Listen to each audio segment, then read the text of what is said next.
विवादों के बीच आशीष Patel ABP news पर। आशीष जी, चोर उचक्का कह रही हैं पल्लवी पटेल आपको। देखिए, तो उनके संस्कारों का विषय है। मेरे माँ बाप को मैं हृदय से धन्यवाद देना चाहता हूँ कि उन्होंने मुझे ऐसे संस्कार दिए हैं कि मैं किसी को इस प्रकार की भाषा और शब्दावली का प्रयोग जीवन में कभी ना करूं, ऐसा उन्होंने मुझे सिखाया है। वो भी सोनेलाल पटेल की वंशज हैं। मैं निश्चित तौर पे ये कहूँगा कि डॉक्टर साहब अगर होते तो उन्हें ये शब्द बहुत अप्रिय नजर आते। तो आप भी तो उन्हें धरना मास्टर कह रहे हैं। देखिए, मेरा तो सिर्फ इतना कहना है, मैं आज भी अपने उस शब्द पर बिल्कुल अडिग हूं कि जब भी अपना दल 2 जुलाई को कार्यक्रम करता है तब धरना, 17 अक्टूबर को एसआईआई डॉक्टर सोनेलाल पटेल साहब की पुण्यतिथि मनाई जाती है उस दिन धरना, और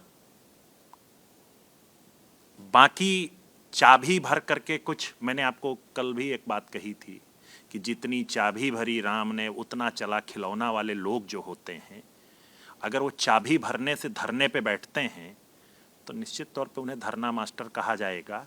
और मैं तो एक सवाल आपके माध्यम से पूछना चाहता हूँ कि 69,000 भर्ती जैसा विषय है जिसमें सचिव बेसिक शिक्षा परिषद स्पष्ट रूप से, तत्कालीन सचिव बेसिक शिक्षा परिषद स्पष्ट रूप से दोषी है, उसके विरुद्ध धरने पे क्यों नहीं बैठी?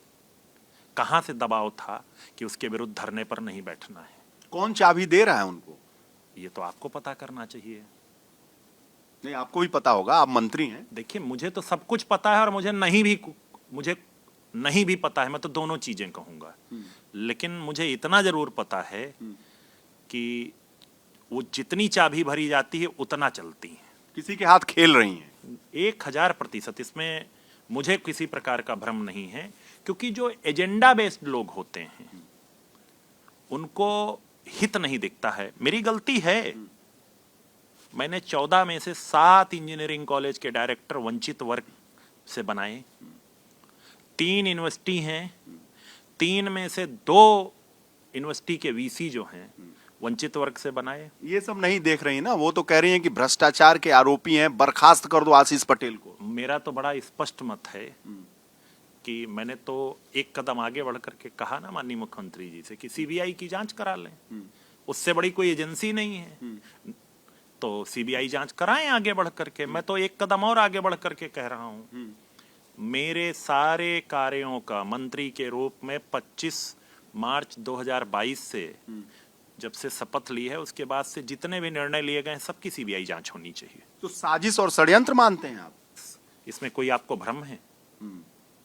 मैं तो एक चीज कहूंगा कि जिस दिन धरना मास्टर विधानसभा परिसर के अंदर धरने पर बैठे थे, उस दिन जब पूरी विधानसभा खाली हो गई थी, विधानसभा अध्यक्ष जी भी चले गए थे, विधानसभा के कर्मचारी भी गेट बंद कर लिए, उसके बाद उस परिसर में 2 व्यक्ति अचानक से कहां से प्रकट होते हैं, किसके कहने पर प्रकट होते हैं, किसकी सह पर प्रकट होते हैं और उनके साथ धरने पर बैठते हैं। तो ये प्रायोजित धरना था और उनको निश्चित तौर पे कहीं ना कहीं से एसटीएफ के वरिष्ठ अधिकारियों के वो लगातार संपर्क में थी और उन लोगों ने 2 लोग भेजे जो उनके साथ धरने पर बैठे। मैं तो आपके माध्यम से पूछना चाहता हूं धरना मास्टर से, उन 2 लोगों की आइडेंटिटी बता दें और ये भी बता दें कि 69,000 शिक्षक भर्ती में वो विधानसभा के बाहर धरने पर क्यों नहीं बैठी? आपको एसटीएफ से डर लगता है? मैं तो सरदार पटेल का वंशज हूं, मैं सिर्फ भगवान से डरता हूं। तो एसटीएफ आपके पीछे क्यों है? साजिश। कैसी साजिश? हर प्रकार की साजिश जो संभव हो सकती है उस प्रकार की साजिश। मुख्यमंत्री के अधीन है एसटीएफ और कानून व्यवस्था, वो आपके खिलाफ, अपने मंत्री के खिलाफ साजिश कर रही है। मैं तो सिर्फ इतना कहूंगा कि मैं कैबिनेट मंत्री हूं, अगर कोई बयान दे रहा हूं तो जिम्मेदारी के साथ दे रहा हूं, इससे ज्यादा मैं अभी कुछ नहीं कह सकता। जाहिर सी बात है, आप कैबिनेट मंत्री हैं, आप कह रहे हैं कि साजिश षड्यंत्र कर रही है। मेरे पास प्रूफ है, मेरे पास पहला प्रूफ मैं आपको दे रहा हूं। धरना मास्टर के साथ दो लोग जो बैठाए गए थे, उस दिन की कॉल डिटेल धरना मास्टर के पतिदेव की कॉल डिटेल क्यों नहीं बाहर सार्वजनिक की जा रही है? हाँ? और किन किन अधिकारियों से उनकी बात हुई है, किन किन लोगों से बात हुई है, उस दिन की कॉल डिटेल अगर उनकी सबकी बाहर आ जाएगी तो सब दूध का दूध पानी का पानी हो जाएगा और एसटीएफ इसमें कितना इन्वॉल्व है वो भी सामने आ जाएगा। तो सरकार की छवि, आपकी छवि एक ही है क्योंकि आप सहयोगी मंत्री हैं। तो ऐसे में सरकार की जो विभाग हैं वो लोग आपकी ही छवि को खराब करेंगे। मैंने क्या कहा, ये सूचना विभाग का दायित्व था। आगे बढ़ करके अगर जिस प्रकार का आरोप मंत्री के रूप में मेरे ऊपर लग रहा है, और सिर्फ मेरे ऊपर लग रहा है, प्रमुख सचिव को छोड़ दिया जा रहा है, मैंने तो फाइल मुख्यमंत्री कार्यालय को भी भेजी थी, सबको छोड़ दिया जा रहा है, सिर्फ मेरे ऊपर क्यों आरोप लगाया जा रहा है?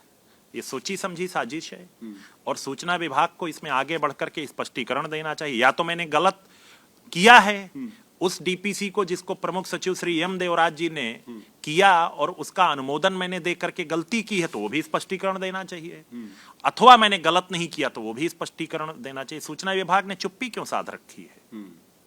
क्या है इसके पीछे एजेंडा? यानी एसटीएफ भी आपके खिलाफ, सूचना विभाग भी आपके खिलाफ, और मंत्री हैं आप योगी सरकार के। तो मंत्री होना कोई गुनाह है? ये तो खासियत है, लेकिन अपने ही मंत्री के खिलाफ सूचना विभाग, एसटीएफ। इसीलिए तो मैंने कहा कि 1700 करोड़ रुपए जो सूचना विभाग का बजट है उसका सदुपयोग करिए। अपने मंत्री, मेरे ही अकेले मेरे ही नहीं, बहुत सारे मंत्री अकेले जाकर के उनसे बात करिए तो उनके दिल का दर्द बाहर निकल करके आएगा। जाइए चाय पीजिए उनके साथ। सबका ऐसी की तैसी की जाती है, लेकिन उनकी कुछ मजबूरियां होंगी, वो कुछ नहीं कह पा रहे हैं। आपकी नहीं है? मेरी कोई मजबूरी नहीं, मैं तो सड़क का सिपाही हूँ। मैं सड़क का सिपाही हूँ। डॉक्टर पटेल ने एक आंदोलन खड़ा किया था, उस आंदोलन को उनकी अपनी संतान आदरणीय अनुप्रिया जी ने आगे बढ़ाया, मैं उनके सहयोग के रूप में। तो एसटीएफ तो अपराधियों के लिए, आप अपराधी हैं क्या? अगर आपको लगता है मैं अपराधी हूं तो मैं हूं। आप भ्रष्टाचारी हैं क्या? आपको लगता है अगर मैं भ्रष्टाचारी हूं तो हूं, लेकिन उसके लिए प्रमाण के साथ आरोप लगाना चाहिए और उसके लिए षड्यंत्र नहीं करना चाहिए। यही काम एसटीएफ कर रही है और यही काम विभाग कर रहे हैं। आप समझदार हैं। कारण क्या है भाई? आप हर कारण के पीछे कोई कारण होता है, वो ढूंढने का काम आपका है। अच्छा, मोदी और अमित शाह, ये उनको पता है ये सब चीजें? देखिए, हम अपनी लड़ाई स्वयं लड़ते हैं और हमने जहां जहां उचित फोरम था हर जगह अपनी बात उत्तर प्रदेश से लेकर के जहां रखनी थी रख दिया है। हमें और इस विषय पे कोई टिप्पणी नहीं करनी है। मेरा तो बस इतना कहना है कि मैं सरदार पटेल का वंशज हूँ।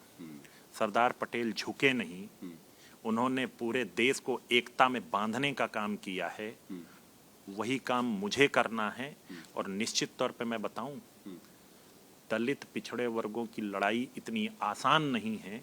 उस लड़ाई का हमको खामियाजा भुगतना पड़ेगा और वो हम भुगत रहे हैं, पर डरने वाले नहीं हैं। न डरा हूं, न डरता हूं और न डरूंगा। मैं थप्पड़ खा करके चुप रह जाने वालों में से नहीं हूं। अगर आप मुझे एक थप्पड़ मारेंगे तो मैं पलट करके आपको उससे तगड़ा जवाब दूंगा। कई थप्पड़ मारेंगे। अब ये आपकी भाषा हो सकती है, मेरी नहीं, लेकिन इतना जरूर मैं कहूंगा। अच्छा, ये सारा कुछ है, आप अमित शाह, नड्डा, मोदी जी, हाईकमान से आप सहयोगी दल के नेता हैं, तो आप अपनी बात रखेंगे, समय मांगेंगे? समय मांगा है? देखिए, जो पूरे देश को चलाता है उसको हर चीज की पता, जो प्रदेश को चलाता है उसको हर चीज पता होती, जो देश को चलाता है उसको हर चीज पता होती है।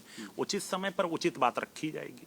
समय मांगा है आपने? बिल्कुल, हमने अभी किसी से कोई बात नहीं की है, लेकिन अगर आवश्यकता पड़ेगी, अभी तो हम अपनी लड़ाई खुद लड़ रहे हैं, अगर आवश्यकता पड़ेगी तो बात की जाएगी। दिल्ली दरबार तक जाएगी बात? मैंने फिर आपसे कहा, दिल्ली ही नहीं, लखनऊ नहीं, मिर्जापुर ही नहीं, हर व्यक्ति से बात की जाएगी और अपनी बात उचित समय पे उचित फोरम पे रख दिया जाएगा। बहुत बहुत धन्यवाद। आशीष पटेल साजिश, षड्यंत्र, इन तमाम बातों का आरोप लगा रहे हैं, कह रहे हैं कि जो हम लड़ाई लड़ रहे हैं उसके खिलाफ साजिश की जा रही है। कैमरामैन हरिओम के साथ Viresh Pandey, Lucknow. For exclusive and insightful videos, subscribe to our new channel ABP Live Premium.